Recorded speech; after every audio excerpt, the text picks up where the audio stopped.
Hello, everyone, and welcome to the Mastering Miles podcast powered by Bioendurance PT and Performance. Today, we are chatting with John Liddell, who is first and foremost a husband and father. He is also a physical therapist in the Milwaukee area and a marathon runner who is attempting to achieve an Olympic Trials Qualification at the California International Marathon this coming weekend on December 3rd. It was an absolute pleasure chatting with John, and we touch a decent number of subjects, especially with how he has progressed his marathon performance over the last 5 years to get in this position to achieve this OTQ goal. We will also chat what it was like running with elite marathoners at the Chicago Marathon and how he balances and tries to attain mastery in all the areas of his life as a husband, father, physical therapist, and a marathon runner. As always, feel free to follow and subscribe to the podcast on Spotify and Apple Podcasts, as well as leave us a rating as well. And without further ado, enjoy my interview with John Liddell.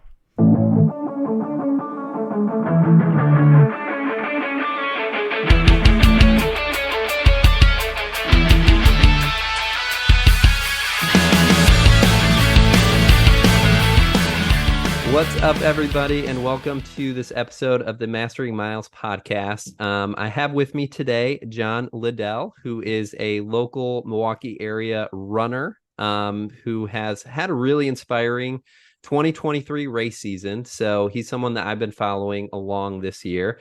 Really inspiring story, so I'm excited to share that with everyone. So I won't take away too much of the introduction for you, John. So if you don't mind introducing yourself to everyone, that would be awesome.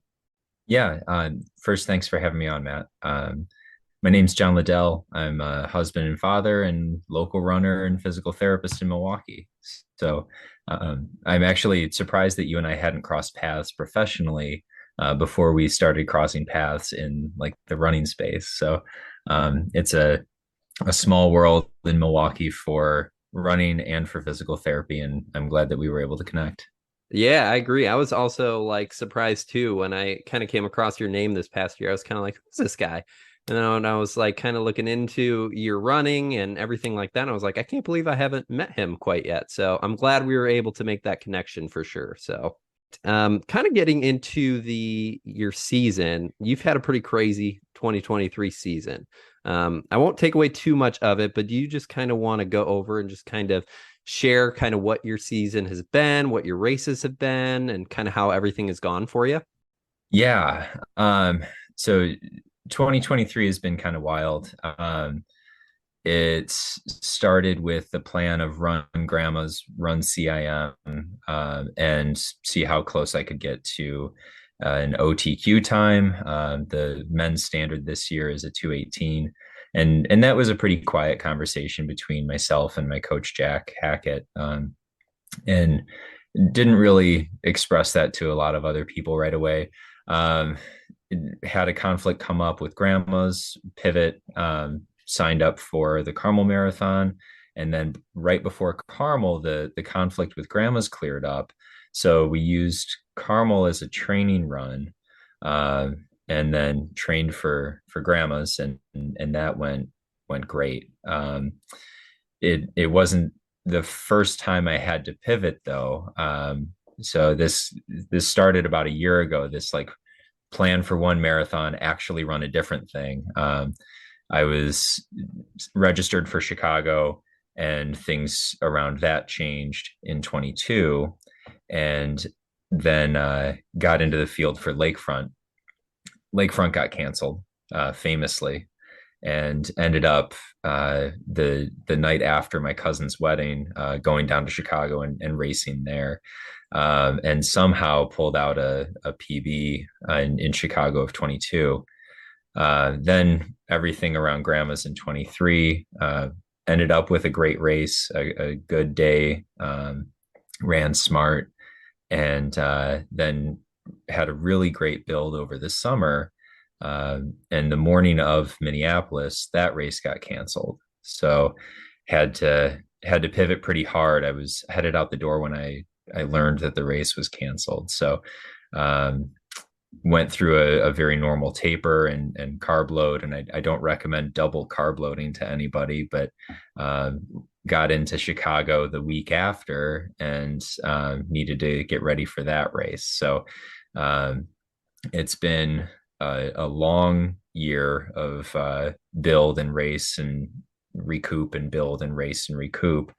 But it's been a lot of fun working with Jack, and I've learned a lot about running, learned a lot about myself, and had a good bit of success here. Mm-hmm. Awesome. And Minneapolis got canceled because of heat, correct? Yeah, yeah. So the anybody familiar with sports medicine knows the wet bulb globe temperature, and that equation was on just on the right side of the fence, and some conditions shifted overnight, and in the morning they had to call the race off. And I know Lakefront was able to go off. The conditions down here in Milwaukee were just slightly different, and it worked out where Lakefront was able to go. I know that it was pretty rough for the participants, um, and everyone up in Minneapolis was really disappointed about it. But I have to tip my hat to the race director and everyone involved that they made the right call for everybody's health and well being.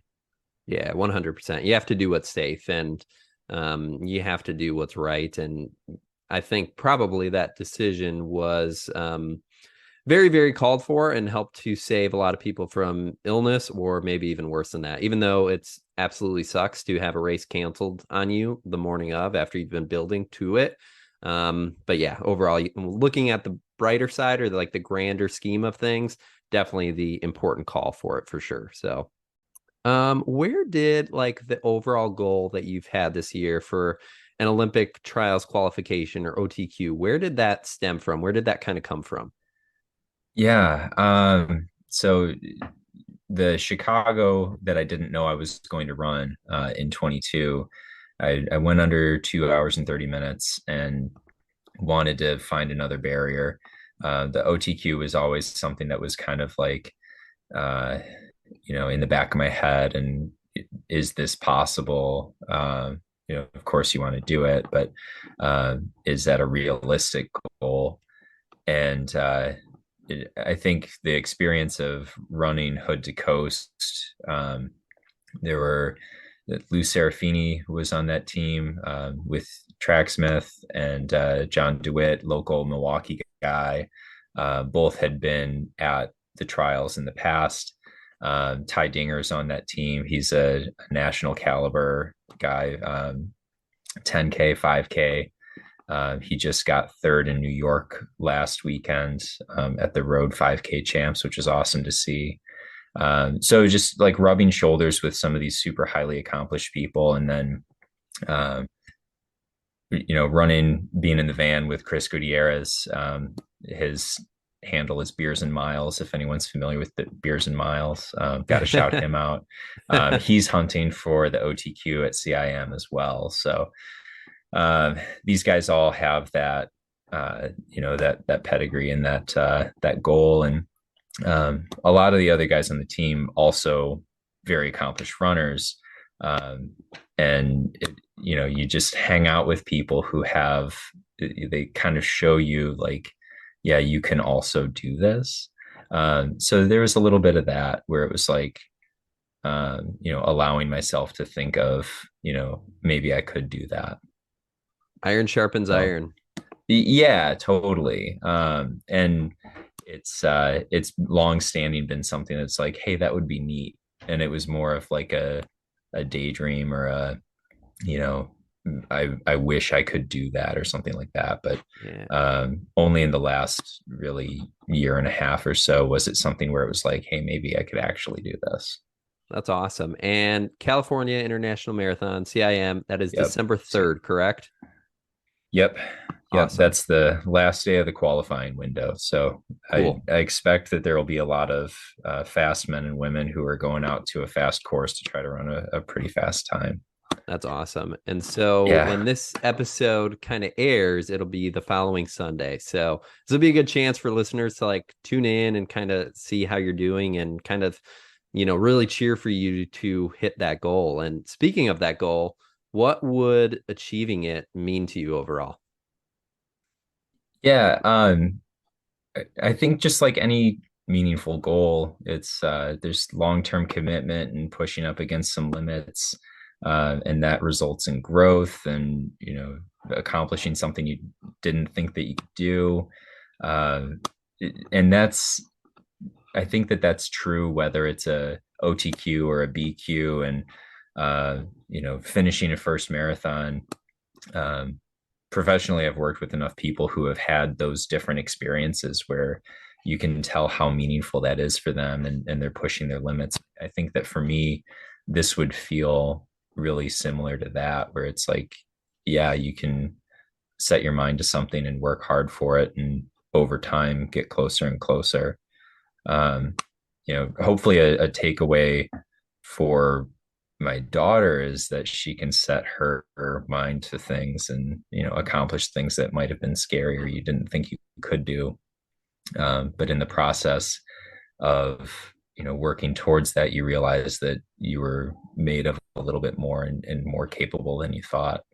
That's awesome. And I think all runners kind of can align with that, no matter, like you said, what goal you are looking for. It's all on a different scale. So we all run at different speeds, we all run at different paces, but we all have that big goal that's kind of out in front of us that we're trying to attain and work hard to do. And that's why I feel like a lot of times the running community is just so interconnected because we all have that similar mindset of trying to achieve that goal and to try to work as hard as you can. And in the process, kind of become a better runner, better person, better professional, whatever it may be.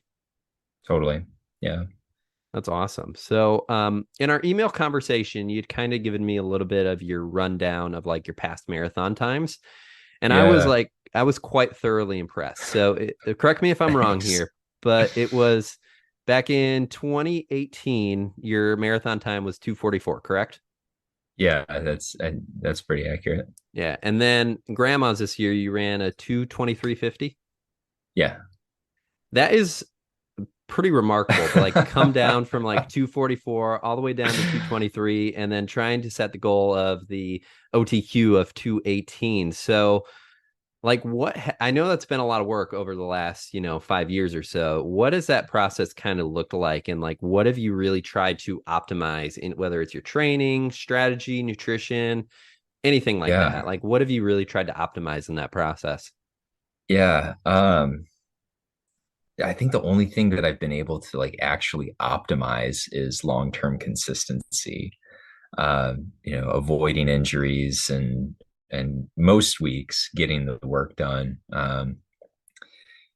Over the summer, we did two workouts and then a quality long run most weeks, which that was a lot of work.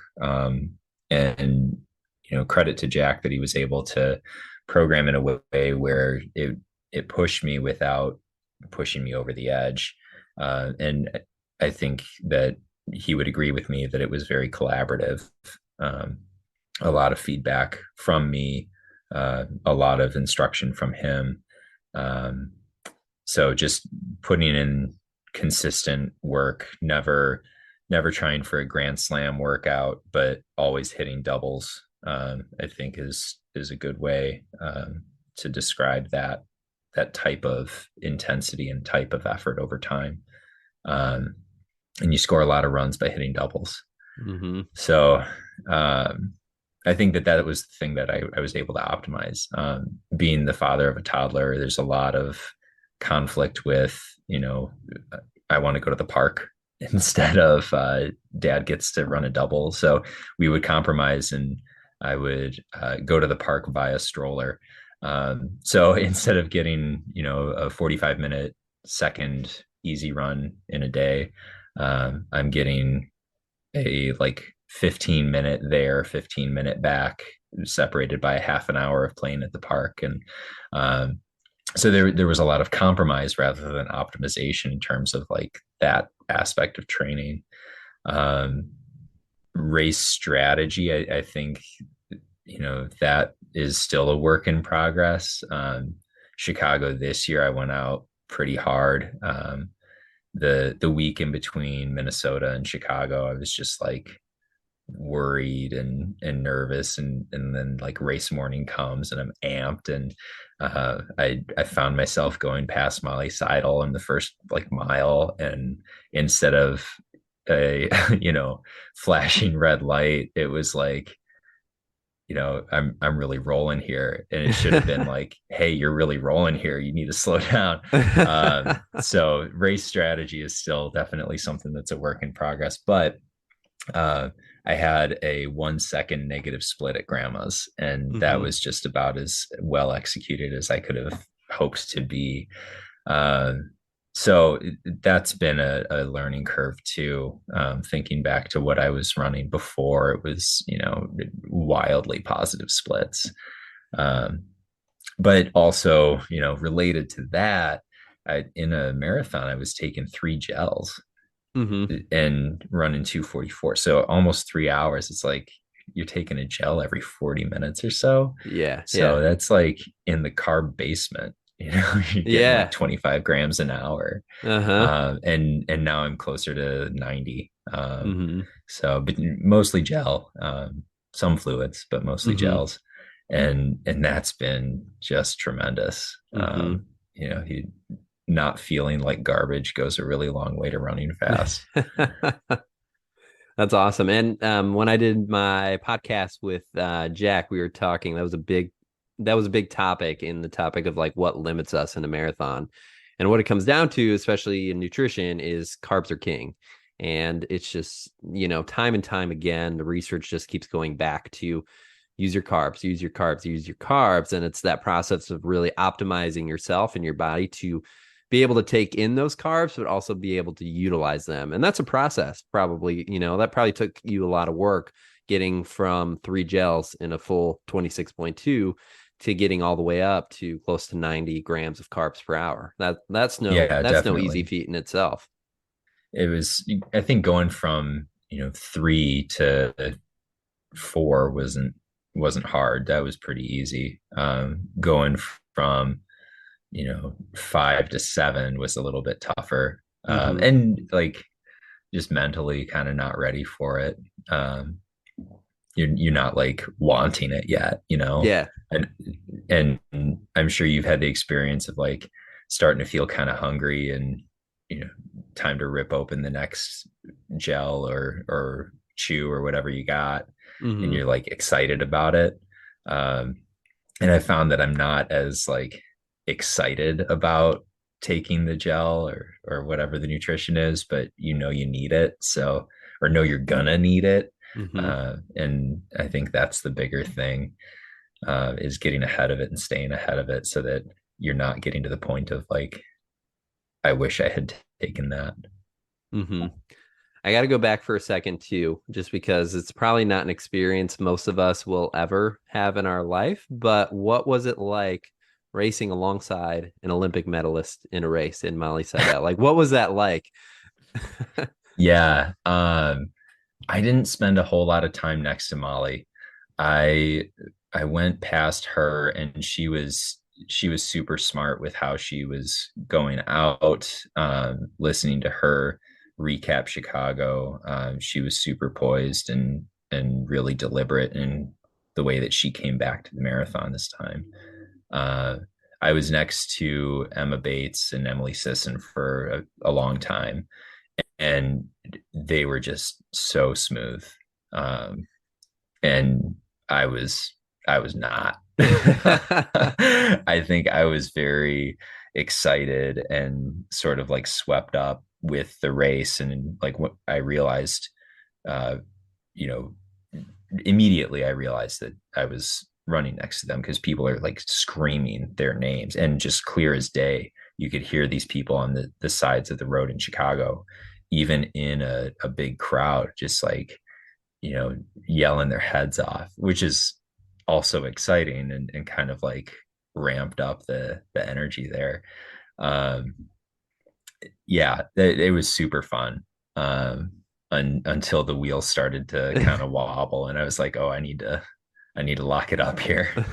Uh, but yeah, it was very cool. Hopefully, get to have a similar experience at some point, perhaps with a more of a head on my shoulders. Yeah, yeah. That's awesome though. That's so cool. Like I Yeah, said, not something many of us will ever experience in our lives, so it's cool to hear that perspective a little bit. absolutely. That's something that always amazes me about the pros too, just how like smooth and steady that they really are. And it's just they're at that level for a reason, obviously. And I mean, if I were to run next to yourself, John, like there would obviously be a huge difference. And I would probably say the same thing about you of how smooth and steady you are. So it's just Well, thanks, interesting Matt. to kind of see that, yeah, it's just interesting to see that difference of it and to yeah, just kind of have that experience in and of itself. So that's cool. Totally. I should also say I mentioned that I passed Molly in the first mile, and around mile 20 she went by me like I wasn't moving. So uh, shout out to her for a well executed race. That's awesome. That's awesome. Um, so in those moments, like you mentioned, like the wheels are falling off during a race, and I'm sure it's happened with training with like different setbacks. I mean, Minneapolis having that huge setback. What has it been like, and how have you kind of overcome those low points in training? We all have that happen to us, but like, what's been your strategy for overcoming those low points overall? Yeah. I'm sort of in the midst of coming out of a low spot here after Chicago, actually. Ran 224 low the hard way. Had like a 4.5 minute positive split on the race. Just really dinged up afterwards for about a week. My calf felt real strained. It didn't feel awesome to try to do anything afterwards. So spent about a week pretty much just laying low, and then got sick for a couple of weeks. And I'm watching the clock kind of tick away before CIM. And the workouts I was able to start doing like weren't really going well. Heart rate was super high, the paces weren't there. And like this has been a really tricky time mentally, because the right answer is chill, back off. Um, I think there's, you know, when you're in flow, you can let it happen and things are awesome. When you're kind of clutch, you're grinding it out, you're making it happen, and it's happening. And then there's this like third bad one that's like trying to force it to happen and it's not working. And that no one wants to be there. So I think I'm on the other side of that. I've got a workout tomorrow. The one I just ran on Thursday went pretty well. The one I ran last week was okay. So I think I'm coming out of that low spot. Um, and it was just like back off, talk to the coach. Jack's always level headed and has good advice about, the same advice I would give to one of my patients. But sometimes you need somebody else to tell you that stuff. So it's huge to work with someone who like understands and gets it and has competed at a high level. And um, so that's the most recent getting through it. Mm-hmm. Injury wise, I had a really bad bout of Achilles tendinopathy in like 2016 and couldn't run. I pushed it and kind of ignored the pain and thought I'm going to make this happen. And it's that's not good advice. Mm-hmm. Yeah. Yeah, I think we've all, you and I have both seen patients who have done this, and you're like, all right, we're just going to shut everything down. So Mm-hmm. had to shut it down for a few months, and that's when I learned about the weight room and started doing more of the resistance training, cross training, and like really like learned why that stuff is so important and how to really leverage cross training to make sure that it's getting the adaptation even though you're not actually out running, and that's okay.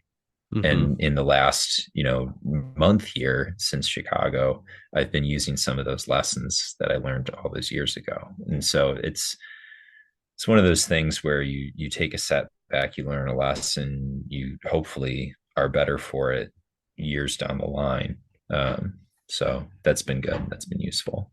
Cool. Yeah, that's awesome. And I mean, two really important things that you said. Number one, it's hard for all of us runners to actually realize that we need to take a step back if we do need to take a step back. There's always that part of our brain that's like, I should be okay. This should be fine to kind of work through. But yeah, it's important to get that secondary perspective of like, no, I should probably shut this down. I should probably take it easy. I should probably chill out, like you said. And number two, it's learning all of the other things that can really help your running performance. And I think we've learned more and more lately of how important strength training is and how important it is to actually load those muscles, those tendons, those structures that are taking a huge beating while we are running a race.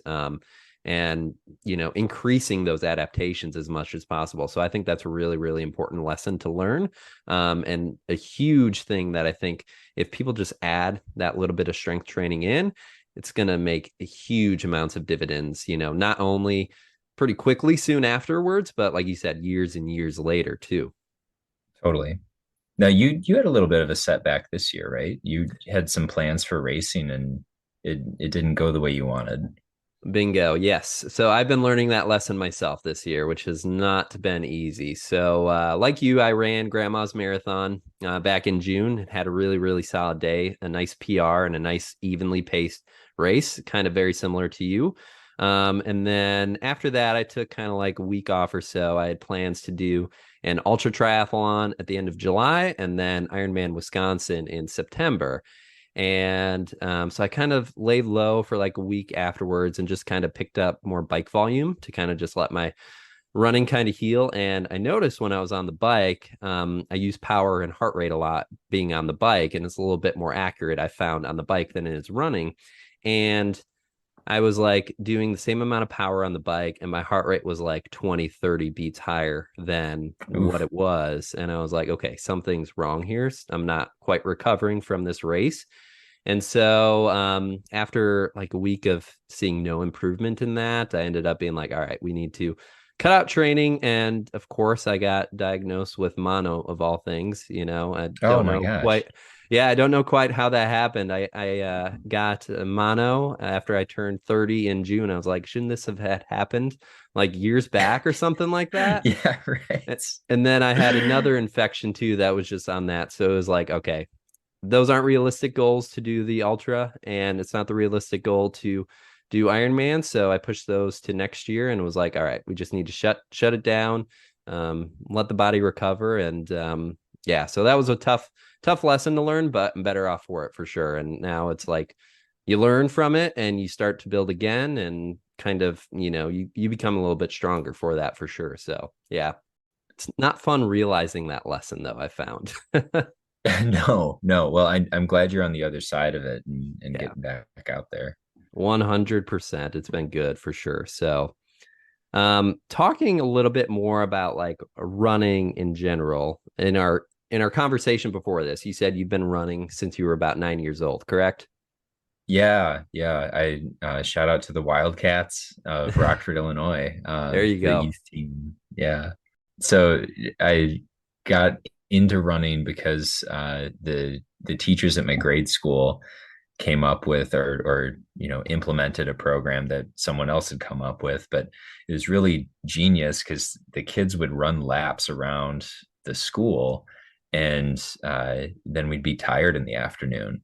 And in exchange for running these laps, we would get these little trinket, like foot medallion things. And it was at our school, it was really cool to have these little foot medallions on your shoelaces.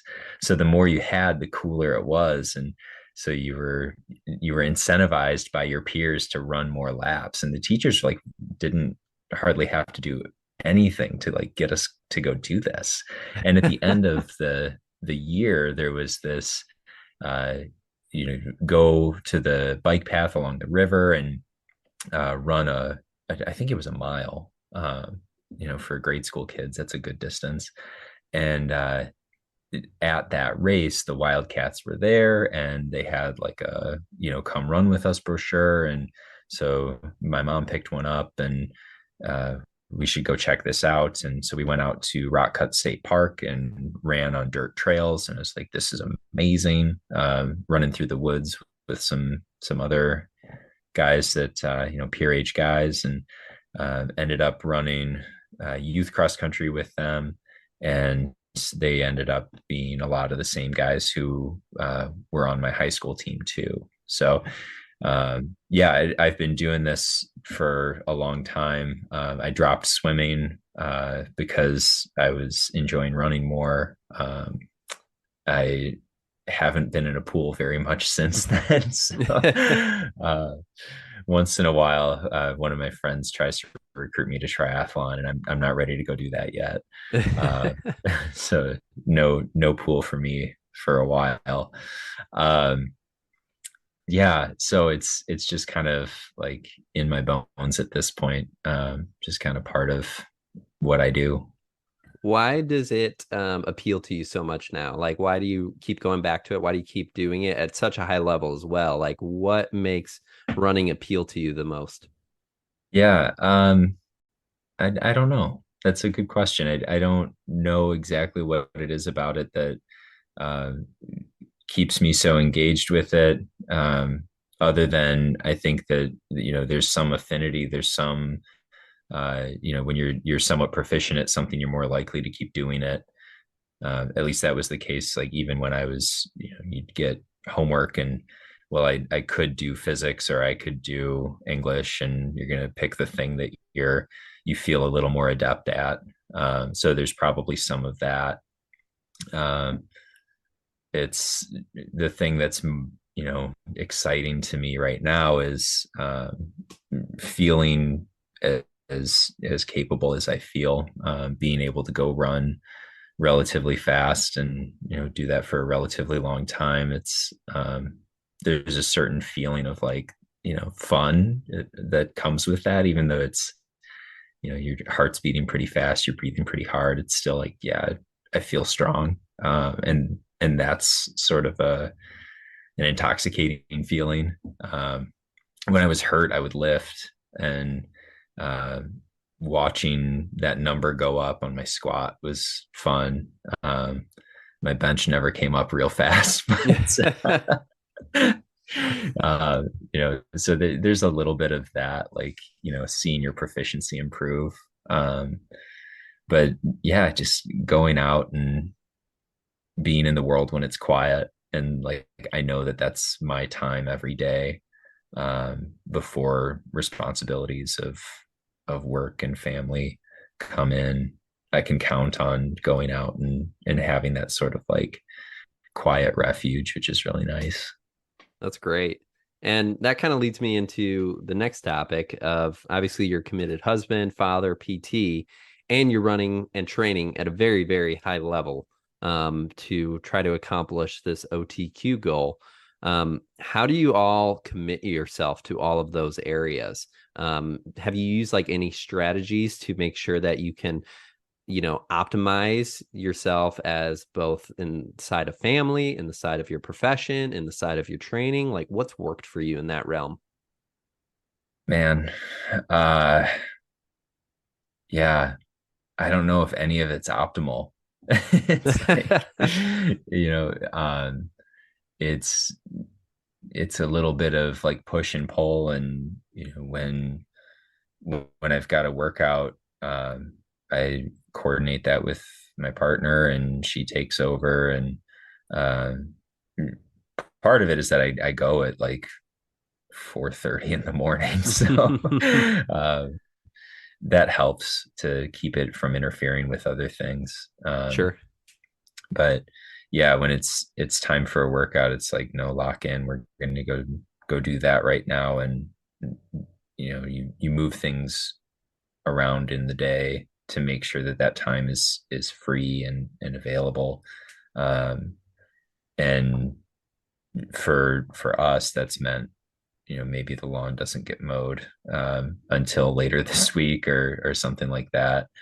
Um, but yeah, it's been a like over the course of a day and over the course of a week, there's some kind of balance. When it's time to work, you're at work.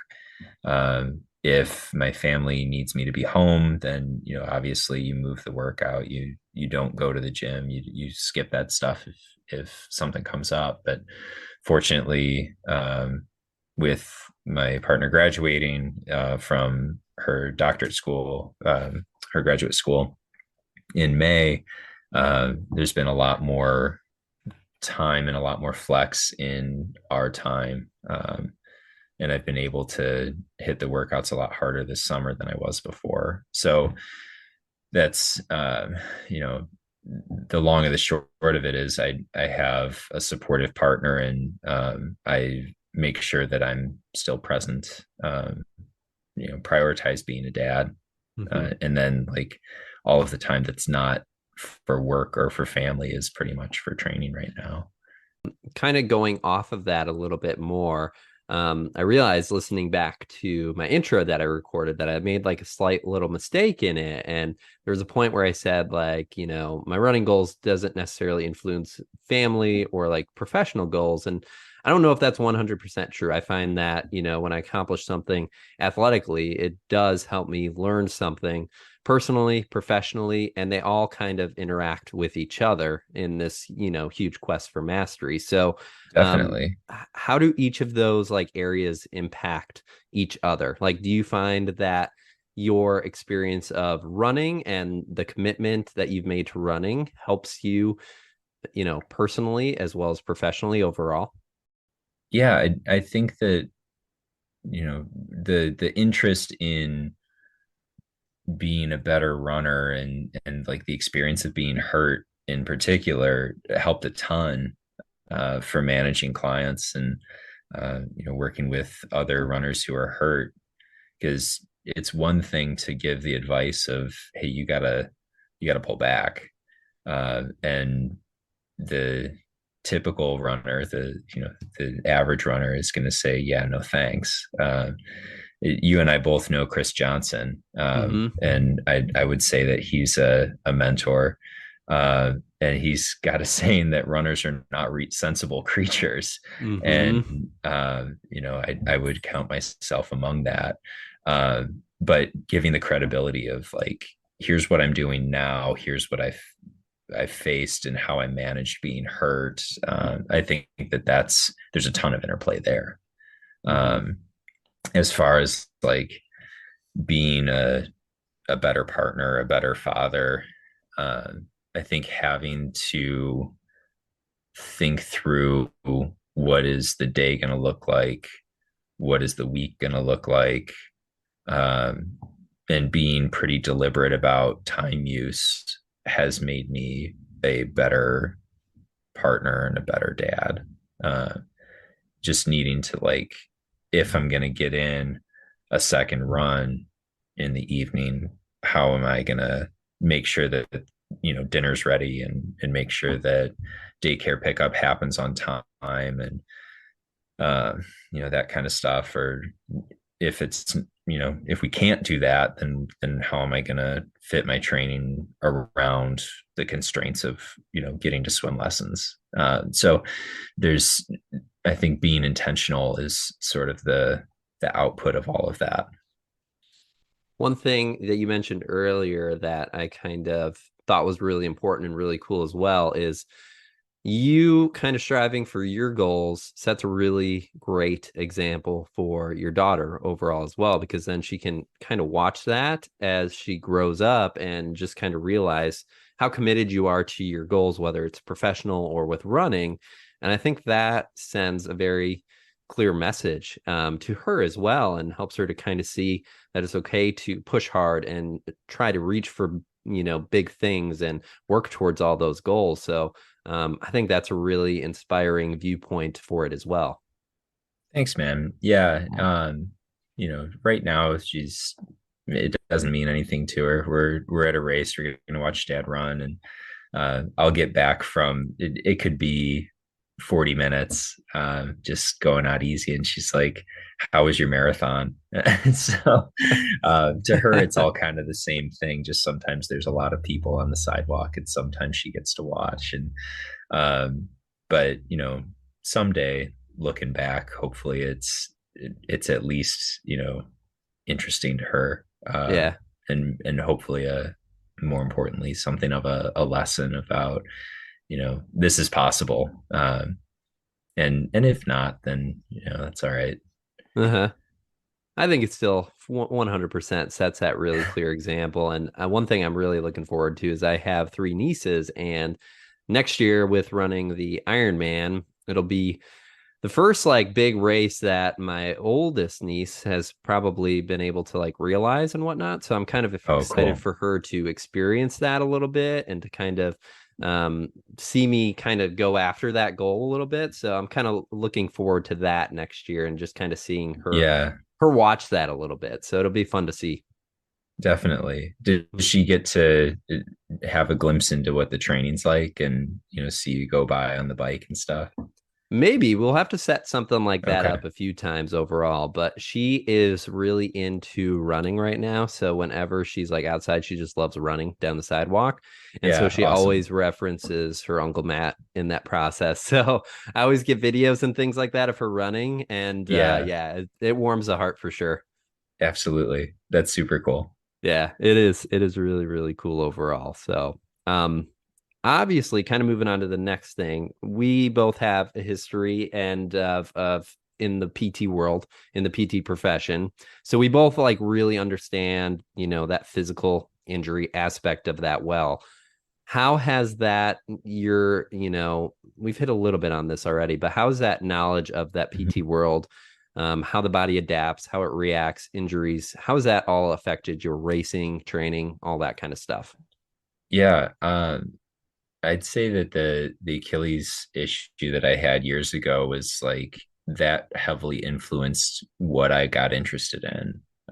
I read a lot about how tendons work and how they heal or don't, and how to like make them work better. And so that knowledge really like influences what I am willing to tolerate, and sort of like, is this safe pain? Is this danger pain kind of thing? Um, so I think that that's the biggest influence, is like, where do you draw that line? And, um, if you're going to try to push the needle for a month, you can sort of like, yeah, this is almost over.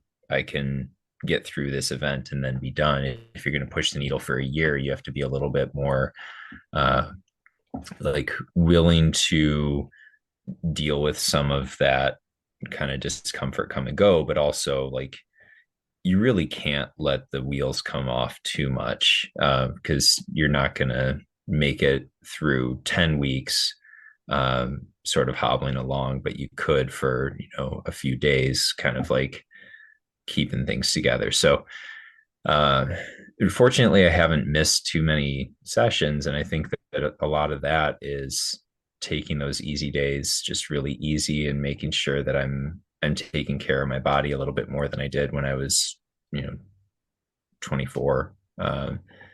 So yeah, I think that it's not any like one specific thing, but it's sort of in the air of everything, if that Mm-hmm. kind of makes sense. Yeah, totally.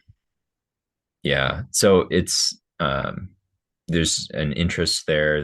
There's been a lot of like reading and research, and excitedly summarizing something that I read to my partner, who doesn't care about it. And fortunately, she entertains my enthusiasm for tendinopathy research.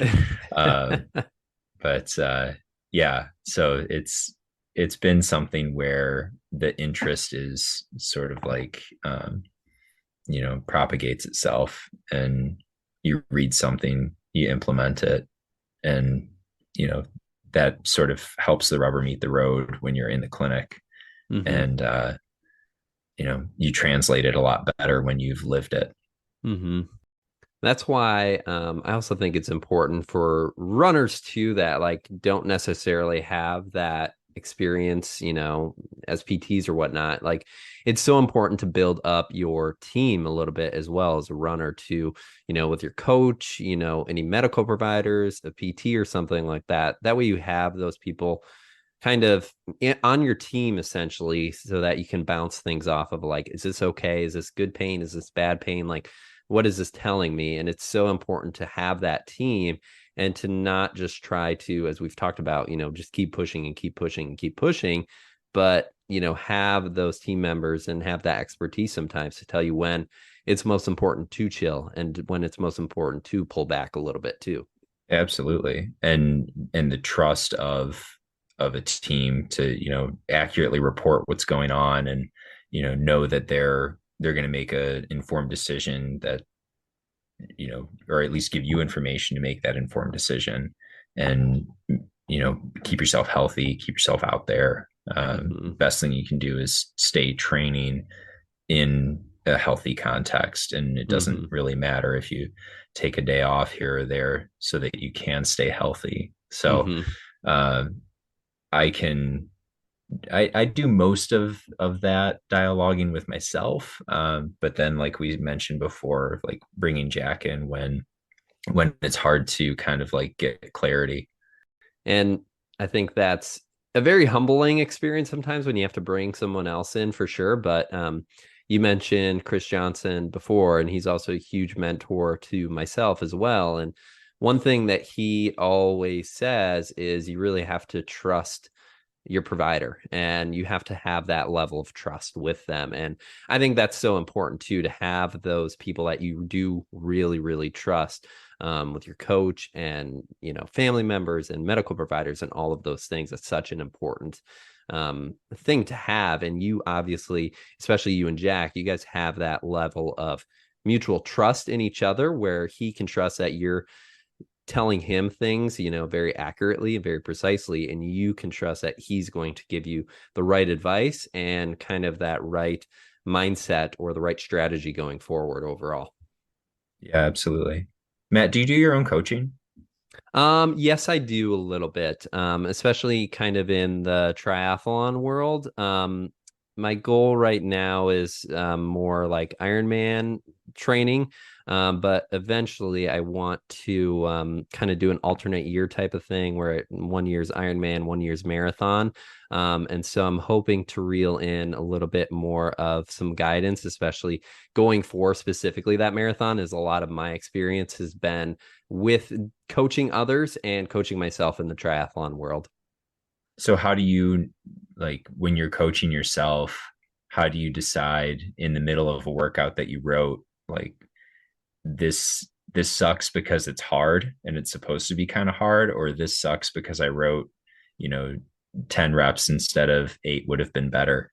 Yeah, that's a great question. I use a lot of based off my effort and kind of how I feel overall. I've worked a lot on my effort and like rating of perceived exertion. And when that gets off a little bit, then I know that there's probably something going on, especially like the summer. When I had that infection, I could just tell like my effort level was not matching the output.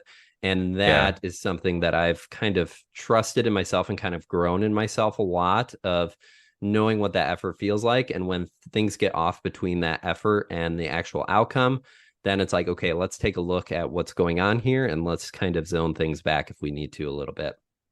Yeah. So did you pick it up in the data with your wattage and your heart rate first, or did you Yeah. pick it up on the RPE first?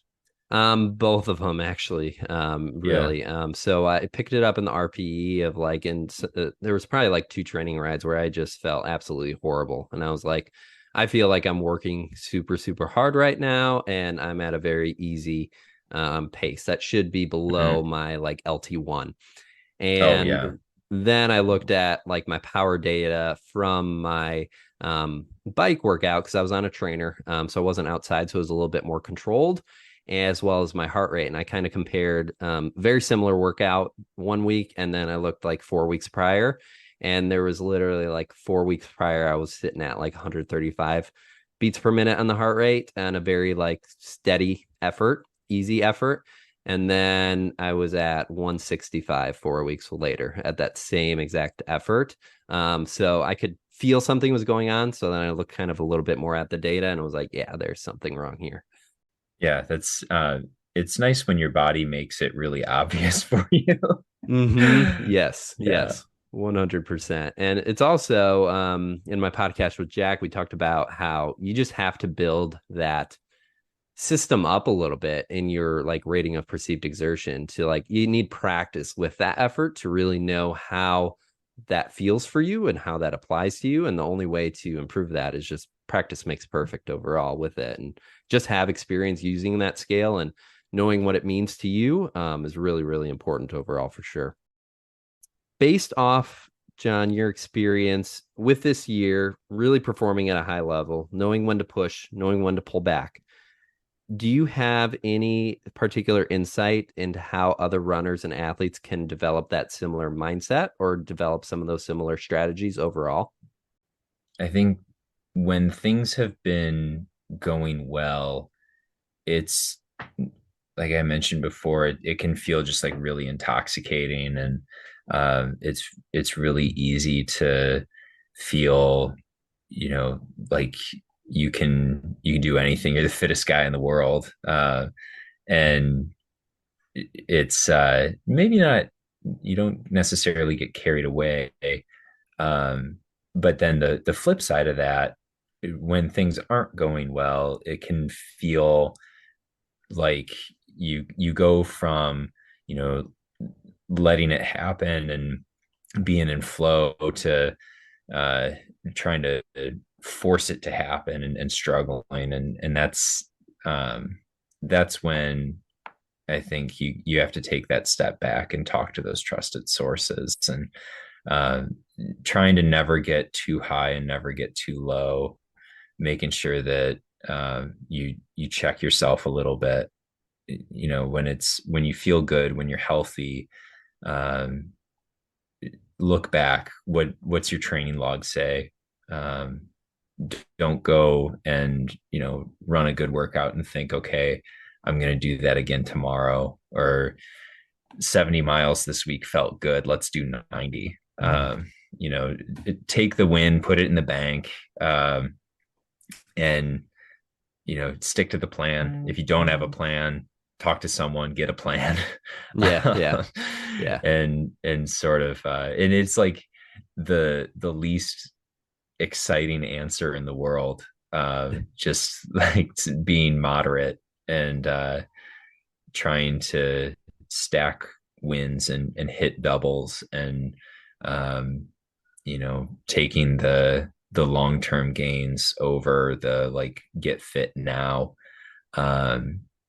Because man, if you really want to get launched from a rocket, you're gonna run hard workouts and run a ton of miles, and you got to come down from the rocket at some point. Whereas if you're, you know, steady hiking up a hill, you get pretty high after a long period of time, and it's an easier glide path down then, versus crashing. So Mm-hmm. yeah, I think work really hard when it's time to work hard, and pretty much chill the rest of the time. Yeah, yeah. I think that's a good lesson to learn. And like you said, you know, your theme has been really about consistency and just trying to be as consistent as possible. And I think a lot of people can learn from that, in that, you know, we're always looking for like the quick route and the quick way to get better and improve. But a lot of times what it comes back to is, you know, the basics, and it's just being consistent day in, day out, putting the work in, realizing when you can push more, realizing when you got to take away. But that consistency is so key in the training and in a lot of things of daily life. And you know, that comes back to, you know, the topic of mastery and being able to output as much as you can into things and be the best that you can possibly be. But we also just have to be consistent with our strategies, with our goals, all of that kind of stuff. Yeah, and you know, like you say, that's true for sport.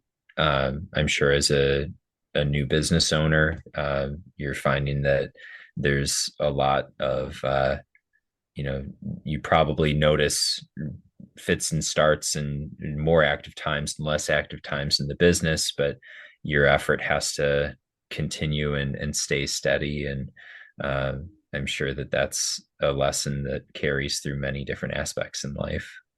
100%. Yeah, without a doubt. Overall, since this is the Mastering Miles podcast, I can't let you go without this important question. Overall, what is your definition of mastery? I think you know when someone's really mastered something because they're able to execute at a high level, uh, in spite of adverse circumstances, and kind of navigate unexpected events. Um, and I can't help but think about watching Molly Seidel go by me at mile 20. It's like, yeah, she had something figured out that I didn't today. Mm-hmm. Um, and just having that cooler head that ultimately is able to prevail. I think that's the mark of someone who has mastered their circumstances, is getting through the hard stuff, with some kind of style and grace, and maybe breaking some rules along the way because you know the rules so well. Well said. I like that definition. Awesome, John. Anything else to add or anything of that nature, John? No, I just want to say thanks again, and it's been fun chatting with you. I hope that you've got a healthy winter of training ahead of you, and look forward to seeing what you're going to do in Madison. I appreciate that. And I am thoroughly excited to watch and follow you at the California International Marathon of trying to achieve that OTQ goal. And I think a lot of listeners are going to be a fan of kind of tuning in and kind of seeing how you do, and kind of following along with that journey. So good luck. We are all excited to kind of follow you, and we are all behind you, cheering for you the whole way through. Thanks, man. So yeah. Do you have anything that you would like to share in terms of like if anyone wants to follow you, whether it's social media, anything of that nature at all, where they can find Yeah, you? sure. My Instagram handle is kind of a mess. So maybe I can give that to you for something in the show Yeah. notes. Yes, we If you can link search that in. for Yeah, if you search for John Liddell on Instagram, I'm there. Um, I post stories looking for a workout buddy, or different meetups to get some miles in. And once in a while post something that hopefully is somewhat interesting for people who like talking about running. Mm-hmm. Awesome. Well, a huge thank you to you, John, for being on the podcast and taking time out of your busy training, family, professional schedule to do this. I really appreciate it. And for real, I really appreciate that. Absolutely, man. Cool. Appreciate the opportunity. Yeah, of course. Well, with that, hope everyone enjoyed this conversation. And until next time, happy and healthy training.